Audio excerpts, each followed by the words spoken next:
Good afternoon. You're watching CFSS TV. I'm Ron Weber. This is Mohammed Fahim. In this segment, we're going to talk about job search techniques.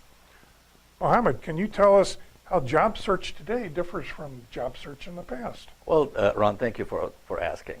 When was the last time you have heard of someone going out on a Sunday morning, picking up the newspaper and bringing it in and looking at that huge pile, the big segment on, employment ads, right? It's been a long time ago. Been a long time ago.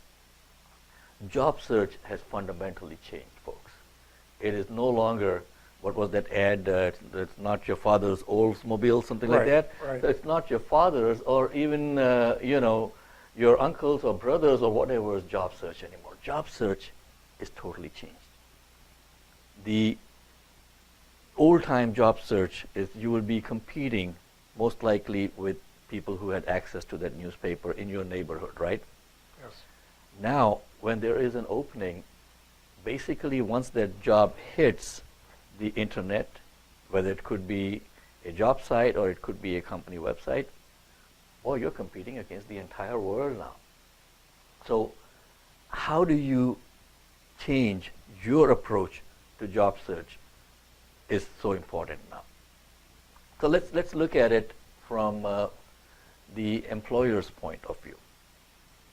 In our seminars, and you're welcome to attend a free seminar. You can find more information on our website, www.cfss,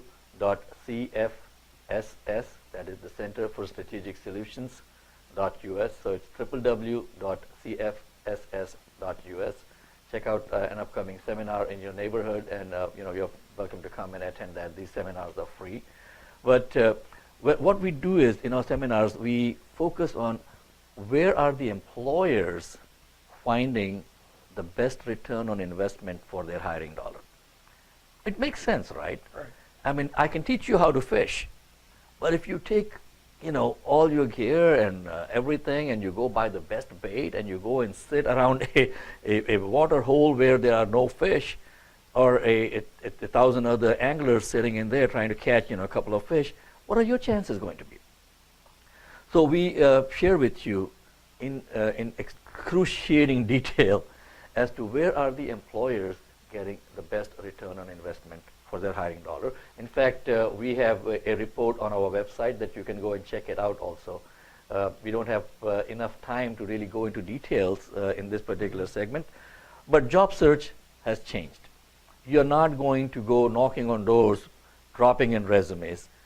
You're not going to go with those services. Some people had come up with this smart idea, right? Oh, yeah, great. We will broadcast 500 resumes for you. What are you doing, man? Those are not, first of all, they are not answering the need of the employer. Remember, we talked about how specific you have to be, targeted resumes. Right. Okay. Anytime that you look for work now, it is going to be online. Most likely 99% of the time, right? Now, this is for the advertised jobs. But do you know there's a hidden job market, that these jobs are not even advertised? How do you reach out to them? So job search techniques are going to differ from what you are going to be doing online and what you are going to be doing offline. And we can talk all day about this, but I would definitely encourage people to please come to the website, get more information, attend one of the seminars. We will be presenting webinars also shortly, so you're welcome to log in from wherever you are and log into a webinar and learn more about this. Mohammed, what are some of the search techniques that you would recommend? Okay. First off, the biggest thing, like I was telling you, where are the employers getting the best return on investment for their hiring dollar? So real quick, the major job boards that were out there, without naming them, 4%. That is what the employers are getting off of them. Wow. So why would an employer want to spend time and money when the return is not that good? Okay. Staffing agencies, about 7 to 8%. There's actually a quarterly survey that is done, and I'm bringing in these numbers from that survey. I'm not just making them up. Okay, then you're looking at Headhunters. Again, they cost a lot of money to an employer because they get, a month, 2, 3 months worth of salary of the person that they are placing, right? So again, about 7 to 8%. The state unemployment agencies, job boards like Illinois Job Link for Illinois, they have really reformatted that recently, so that is becoming a better resource. It is free for the employer. So on a cost, return on investment, there is not that much cost. Obviously, there is going to be some cost, right? Right. Employee time and all of that. So where are the employers getting the best return on investment? I'll tell you two places. Between them, they account for 65% of the return on investment from an employer's point of view. But you got to come to our seminar to learn more. Okay, I'm not going to tell you everything today, Ron. Okay. Okay. You often refer to the 5, 4, 3, 2, 1 system. What is that exactly? Okay. I kind of hinted in the beginning of this section about how you have to have one targeted resume a day. So that is 5 a week. Now, searching for a job online, it's not going to be really that productive for you in the long run. You have to connect with people. You may have heard about the importance of networking, right? Everybody's talking about networking. You have to network. Big deal. Networking is for computers, folks, in case you haven't noticed that. Okay. For human beings like us, we need to connect. We need to connect with our contacts. We don't use the term networking in our workshops or in our process. We use the term connecting. So you need to have 4 connecting activities every week. And you could be connecting with people from your alumni association, you could be going to your local chamber of commerce, you could be going to industry events in your neighborhood. There are so many ways that you can actually go and connect with people, and I would strongly recommend that you stay away from connecting with unemployed people. Okay, I hear this all the time. Oh, I went to this meeting, I went to that meeting, this is, excuse me, if you want to get well, who do you go to? Do you go to a doctor who can fix you, or do you go to a bunch of other sick people? What would you do, huh? I would go to the doctor, obviously. Okay. You need to be around people who are productive. You need to be around people who have a business, who are working somewhere, who can give you some live leads as to, the jobs that are in their companies. That is where you want to be. So 4 connecting events. Each one of those connecting events, you should make it a point to try to get at least 3 people that will invite you to come and sit for what we call as informational interviews. So 3 informational interviews.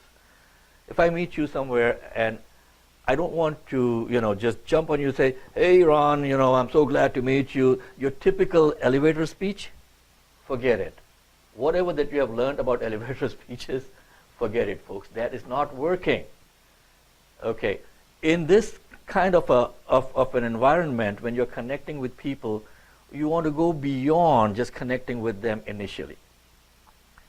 So ask them, Ron, I'm so glad we met this, yesterday at the chamber meeting. Do you have a few minutes? Can I take about 15 minutes of your time? I want to learn more about your business. Sure. You're not telling them that I am looking for work. I would like to come and bug you to, No. We go into this in a lot of detail in our workshops and our training sessions. I would definitely encourage you to please check it out. Come for a boot camp, come to the workshops, learn how things are being done today. No one else is doing it like the way that we are doing. So that is the 5, 4, 3 informational interviews. You need to sit down with people physically. Now, remember 1 targeted resume? So for that week, you have sent out 5 targeted resumes, and when you start doing it the way that we teach you, you will get interviews. Now you need to start practicing for those interviews. So you need to practice for at least 2 interviews every week. So when you do get that call for an interview, And that is the purpose of the resumes. It is not to get you the job now. The purpose of the resume today is to get you in front of somebody. Now, if suddenly you show up, and we'll talk more about how to prepare for interviews in the interview segment, but you need to practice for 2 interviews every week. That brings us down to the end of the 1 part, right? 5, 4, 3, 2, 1. The goal should be at least 1 interview a week. It could be a phone interview, it could be a Skype interview, it could be a person-to-person interview. But that should be what you're doing for job search techniques. Not sitting behind a computer, not going to places where there's a bunch of other jobless people. Job fairs. Right. Great opportunity to connect with employers. Great opportunity. Most people don't know how to do it. Okay, we might do something later on about how to work a job fair, and you will definitely see that. Oh man, I wish I had known that before. The next job fair you go out to, start doing that. From an employer's perspective, job fairs are only a 4% return on their investment for the time that their staff is out there, even if the job fair is free, but they have to send someone out there. Now, why do you think they are sending people out there? They want people, right? Folks, please understand this. Just because you do not have a job does not mean that you don't have any value. You bring a lot of value to your next employer. You just have to brush yourself up and say, okay, great. I am not a jobless person. I'm a person in transition. I've got a much better opportunity, around the corner. Let's start showing up. It used to be that if you lost your job, people would look at you and go, what did you do now? How did you screw up, Ron? It has become the new norm now, okay? If you talk to people around you, and how many people have we run across, right? A lot of them have lost jobs, found jobs, lost job, found jobs. That is the new norm now, so don't be ashamed if you don't have a job. You bring a lot of value to your employer. A business is not a productive business without productive employees. The business does not mean shareholders, does not mean, owners, does not mean directors. If they don't have the right people, they'll be out of business. So you do bring a lot of value to your next employer. I just wanted to emphasize that point when you're in job search. Thank you, Mohammed. Great thoughts. You're welcome, Ron.